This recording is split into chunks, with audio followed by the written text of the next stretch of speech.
এটা মনে রাখবা যে আল্লাহ তাআলার মহাপবিত্র কালাম, এখানে মানব জীবনের সব কিছুই আছে, মানে সব প্রশ্নের উত্তরেই এই কোরআন শরীফের মধ্যে আছে। তোমরা এখন এগুলো মুখস্থ করবা, মুখস্থ করার পরে ইনশাল্লাহ পরবর্তীতে চেষ্টা করবা মাদ্রাসায়, আবার যে মাদ্রাসায় কোরআন বোঝানো হয়, হাদিস শরীফ শেখানো হয়, সেখানে ভর্তি হয়ে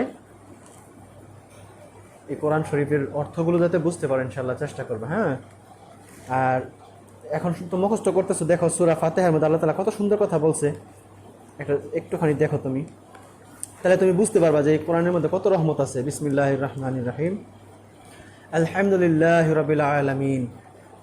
সমস্ত প্রশংসা ওই আল্লাহর জন্য যিনি বিশ্বজগতের প্রতিপালক।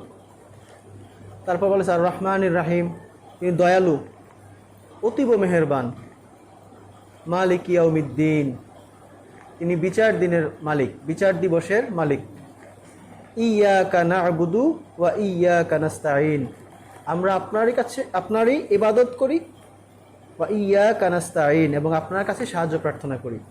দেখো কত সুন্দর কথা বলে। তোমাদের প্রশ্নের অনেক কিছু উত্তর এই ছোট্ট একটা সূরার মধ্যেই রয়ে গেছে, জীবনের উত্তরগুলো।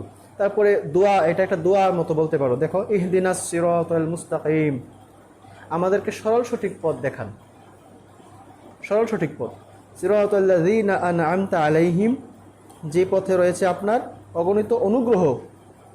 গায়রিল মাগদুবি আলাইহিম, সেই পথ নয় যে পথে রয়েছে অভিশাপ, ওয়ালাদ-দাল্লিন, এবং অভিশপ্তরা। বুঝছো? তো এরকমভাবে তোমরা যখন বুঝা কোরআন শরীফ পড়বা, এখন মুখস্থ করো, তারপরে বুঝা যখন একটা সময় শিখবা, তখন দেখবো অনেক মজা পাবে, ভালো লাগবে।